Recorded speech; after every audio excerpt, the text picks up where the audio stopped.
Hello and welcome to Jude News. 3 stories while I play Siege in the background. Now, if you're into politics, you can skip to part 2. Part 1 is about politics, part 2 is about um, stuff that's happening in the world that's kind of cool, that I think is really cool, and I really want to see more. And the third part is about video games. So if you're interested in any of that, just skip to the timestamps. Hopefully, I'll have if I don't forget. And if you do, well, I guess if I do, well, I guess you'll know. And I'll be playing Siege. I'll be playing Copper Casual in the background while I do all this. Um, so enjoy. So, in the news, Ukraine has been asking for a no-fly zone, and while I see why they want it, if we did, it would be an absolute disaster, a catastrophe. Well, 28% of the British public are in agreement for this zone. The problem is, if we did this, we would have to engage with Russia. Not only engage, but we would basically be joining the war.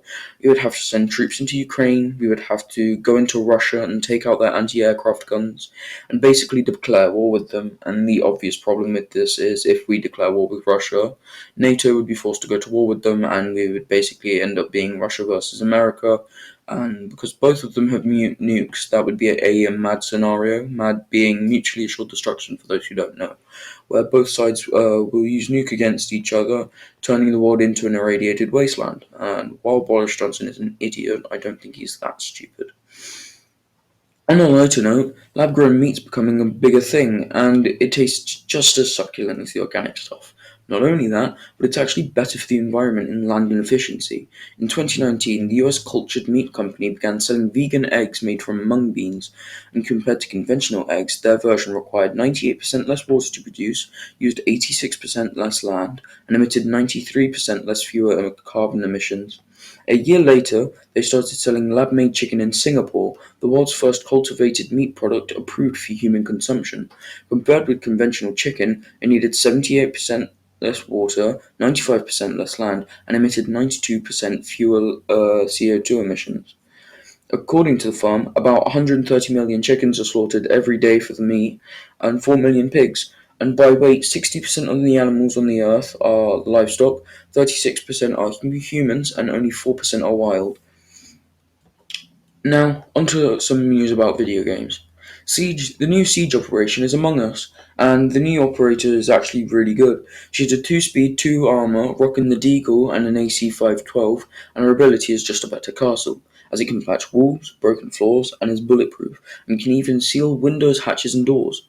The major downside, though, that might need a bit of buffing, is it only takes about 3 hits to destroy, or anyone who has a hard or soft breach. One good thing about this is Glaz finally has a counter on plane, and I feel like Mirror will have some interesting plays with this.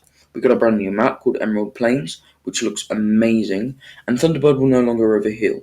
Lucy's gadgets are also being nerfed, making the opening time of the thing to 0.75 seconds, meaning it's easier to hit. In the meantime, Blitz gets no nerf, Clash still exists, and Shields just are as overpowered as usual. This is a controversial one, but Attacker Repick is coming to Siege. Some people are excited because it means, for example, if you choose Glaz on plane and they go basement, you no longer have to push with a DMR, you can push with something else such as Finker or Osa, and it's useful like that. But other people don't like it, as they'll think it'll tank some operator gameplay rates, such as trap ops like Frost. It is no longer dangerous just to ammo into somewhere, because if they have a Frost, just repick. This has been Jude on Copper Casual. Subscribe for more, and I will see you next time if I continue doing this. If you like it, drop a like. If you absolutely love it, drop a subscribe and ring that notification bell if you want. And I will see you next time.